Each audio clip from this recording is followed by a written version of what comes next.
Salut les gars, bienvenue dans cette vidéo. Aujourd'hui, je vais vous donner mon avis sur les raisons pour lesquelles vous ne devez plus utiliser le navigateur par défaut de Flutter, naviguer entre vos différentes pages et quelle est l'alternative que moi je propose en lieu et place. Alors, déjà de base, l'alternative que moi je propose, c'est que vous utilisez GoRouter. Alors, vous allez sur pub.dev, vous allez simplement écrire go_router et vous aurez ce lien-ci, vous cliquez dessus et c'est ce package-ci que moi je vous conseillerais d'utiliser. Je vous dirai tout à l'heure pourquoi. Alors on va dans la rubrique installing, on va simplement copier cette ligne-là et on va revenir dans notre alors voilà, dans notre projet que l'on vient justement d'initialiser dans notre main.dart. Alors, ce qu'on va faire simplement, c'est que on va lancer un terminal comme ceci. Et là, on va coller la commande d'installation de GoRouter. Ok. Et là, il est en train de s'installer dans notre projet pour que l'on puisse l'utiliser comme dépendance pour la navigation dans différentes pages de notre projet. Alors, pourquoi je trouve que c'est intéressant d'utiliser GoRouter? Premièrement, c'est à cause de la gestion déclarative des routes. Ce qui se passe ici, c'est que toutes les routes de notre application sont définies dans un même fichier centralisé. Quand vous n'utilisez pas un routeur particulier, les routes de votre application sont vaille que vaille. En fait, c'est qu'une page donnée fait appel directement à la suivante et l'autre fait appel à l'autre. Ce qui fait que pour connaître la totalité des routes ou des pages qui sont appelées dans notre application, cela devient un peu compliqué. Alors qu'avec GoRouter, toutes les routes sont centralisées dans un seul fichier. Quand vous ouvrez votre routeur, vous savez directement voir, entre guillemets, l'architecture de l'application, toutes les pages qui constituent l'application, ce qui ne serait pas le cas si vous utilisez le navigateur par défaut, que ce soit le navigateur 1.0 ou le navigateur 2.0. Alors, ça peut devenir vite chaotique si vous n'utilisez pas un routeur en particulier. Et la deuxième raison, c'est le deep linking. Le deep linking ici, c'est simplement le fait de pouvoir partager un lien à quelqu'un. Quand la personne clique sur ce lien-là, supposons que vous avez une application qui retrace les news et que vous êtes sur une news intéressante que vous êtes en train de lire, vous la partagez à quelqu'un. Cette personne-là, quand elle clique sur le lien, elle est directement redirigée sur la page appropriée dans l'application. Ça s'appelle du deep linking et c'est beaucoup plus quelque chose qui a trait au web, mais on sait aussi voir ça avec des applications mobiles depuis quelques années. Alors, ce qui est intéressant, c'est que GoRouter ici va synchroniser automatiquement l'URL avec l'état de la navigation. Et ça, c'est un gros avantage, surtout pour les applications web, quand vous voulez mettre en place des systèmes de notification ou des partages de liens, comme je l'ai dit récemment. Et alors qu'avec le navigateur par défaut, il nécessite une configuration manuelle et elle sait parfois être laborieuse pour supporter les URL et le deep linking. Alors, il y a un autre point, c'est que les paramètres que vous passez en argument de votre navigation. Alors, GoRouter extrait automatiquement les paramètres de l'URL et définit directement le type si vous ne l'avez pas défini au préalable. Il sait directement à partir du contenu de ce paramètre-là, lui assigner directement un type. Ça, c'est un autre avantage. Et alors, l'un des points que moi je trouve les plus cruciaux avec GoRouter en dehors du premier, c'est l'authentification centralisée. Avec GoRouter, vous pouvez définir les routes auxquelles l'utilisateur aura accès une fois qu'il est authentifié. Et s'il n'est pas authentifié, vous allez aussi définir les routes auxquelles il aura accès. Ce qui fait que l'utilisateur ne pourra pas avoir accès à une certaine catégorie des routes, quelle que soit la manipulation qu'il fera, il sera cantonné, il sera bloqué sur les routes que vous aurez déjà définies. On aura à voir ça dans la partie pratique de la vidéo. Alors ça, c'est les avantages pour moi d'utiliser un routeur, surtout le premier et ce dernier-ci, parce que avec le navigateur par défaut, vous devez vous-même gérer manuellement les routes auxquelles l'utilisateur a accès ou n'a pas accès une fois qu'il est authentifié ou pas authentifié, ce qui peut vraiment être très verbeux et être vraiment un casse-tête. Alors, le dernier avantage que je peux vous partager ici avant qu'on passe à la pratique, c'est l'historique de navigation.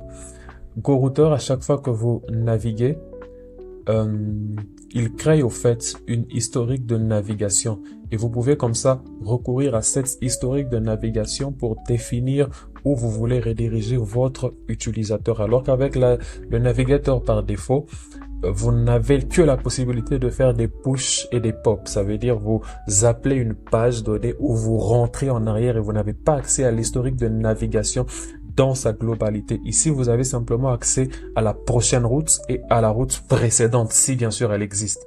Alors, sans plus tarder, on va tout de suite essayer de voir ce que ça donne en pratique. Alors, moi, je vais lancer mon émulateur, mon simulateur iOS. Alors, le simulateur s'est lancé. Ce qu'on va faire, c'est qu'on va essayer de créer quelques routes. On va juste créer un dossier ici qu'on va appeler screen. Et on va créer à l'intérieur deux fichiers. On va créer un premier fichier que je vais appeler homescreen.dart.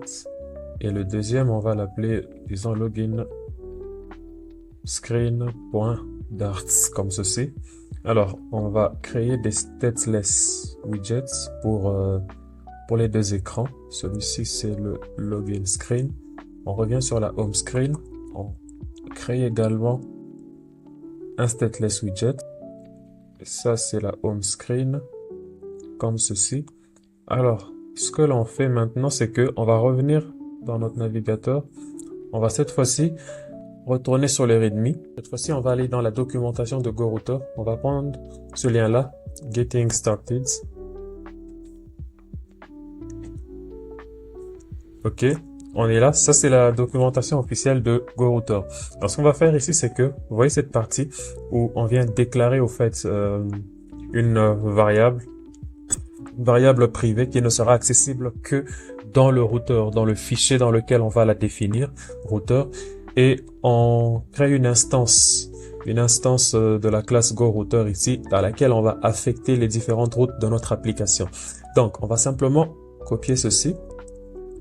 On va revenir dans notre code et dans le fichier main.dart. Alors, c'est ici que tout va se passer.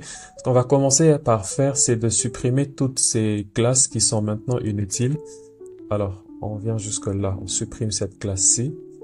My homepage states, le state de cette page par défaut qui s'affiche là. On la supprime également. Complètement. Le override de la méthode build. On va aussi le supprimer dans sa totalité. Comme ceci. Alors cette fois-ci, on va venir là, juste avant la dernière accolade. C'est là qu'on va coller le code qu'on a précédemment copié. Alors il nous faudrait importer le package GoRouter. Alors il me propose pas d'importer dans le quick fix. Ce qu'on va faire, c'est simple. On va copier cette ligne ici. On revient dans le code, juste au-dessus, en dessous de l'import de matériel.dart. On va importer GoRouter. Alors, il me dit qu'il ne trouve pas GoRouter. Est-ce que je ne l'ai pas installé? Oui, visiblement, j'ai saisi la commande. Ok, d'accord. Ce qu'on va faire, c'est que, à mon sens, je n'ai pas validé la commande d'installation. Voilà, GoRouter est désormais installé. Maintenant que ça c'est réglé, alors ce qu'on fait c'est que, étant donné qu'on aura plusieurs routes potentiellement dynamiques dans notre application, cet objet, cette classe MyApp ne peut plus être une constante. Et on va aussi supprimer là-bas. Et bon, pour ce commentaire, je vais l'enlever, histoire que le code soit un peu plus minime. Alors ici, on n'a plus besoin de ça. On n'a plus besoin de la home ici qui est appelée dans la matériel app. C'est que nous, on va faire, c'est que on va la commenter simplement. Et quand vous revenez dans la documentation, vous allez voir que à matériel app, on doit ajouter router. Donc la fonction router, matériel app.router.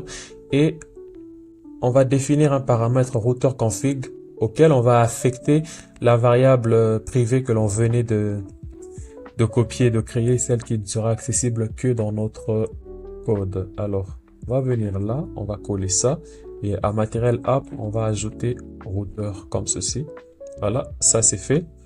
Alors ici, il nous dit qu'il ne trouve pas notre home screen. On va juste l'importer comme ça.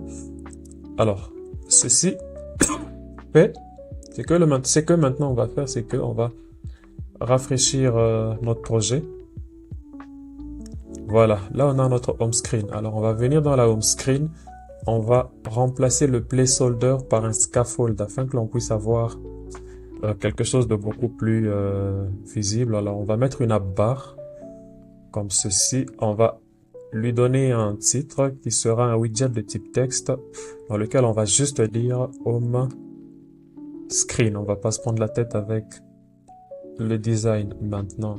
Là, voilà, on a home screen et on va faire la même chose pour notre login screen. Ici, on va mettre notre scaffold. On va définir une app bar et on va lui affecter une title qui est un widget de type texte où on va écrire login. Allez, login screen, j'y arrive. Voilà, on est bon. Alors ici, ce qui va se passer, c'est que si l'on veut déclarer une autre route qui est indépendante de cette home screen, on va prendre ce bloc-ci, on va le copier, on va ajouter un autre, on va juxtaposer un autre où on va dire login screen.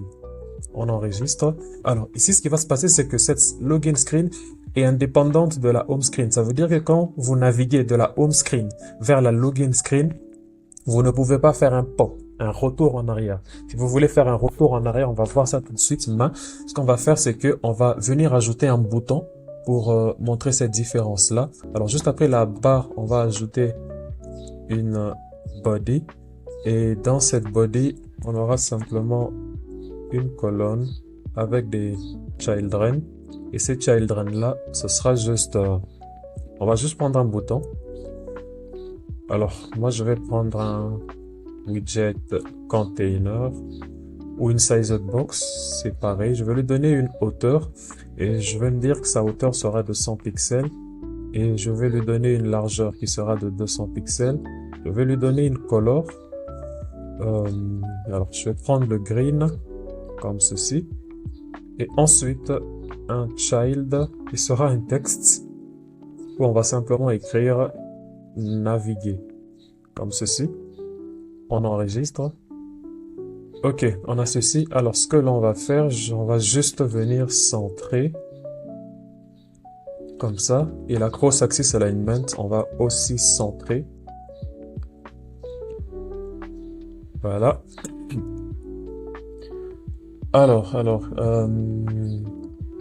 là maintenant, ce qu'on va faire, c'est que on va juste faire en sorte que ce widget-ci puisse être cliquable. Alors, on va prendre notre container, on va le mettre à l'intérieur d'un widget inkwell. Alors, j'ai mal copié. On va prendre tout le container comme ceci. Et on va déclarer un inkwell. Alors, le child, on va remettre notre container comme ceci. On remet le container en lieu et place du child. Et on aura une propriété on tap. Et ici, c'est là qu'on va mettre notre navigation. On tap, on va simplement écrire context.go. Alors ici, on peut naviguer de deux manières, soit avec le nom, go named, soit avec le path, go. On va utiliser le path comme ceci. Et au niveau de location, on va mettre le path de la route login. Quand on revient ici, vous voyez que le path, c'est bien un / login. Alors, on va juste remplacer comme ça. On fait un CTRL-S. Ensuite, on vient dans notre application. On clique sur le bouton naviguer. Alors, il faut toujours penser à faire un auto reload quand vous touchez à vos routes, quand vous changez leur nomenclature.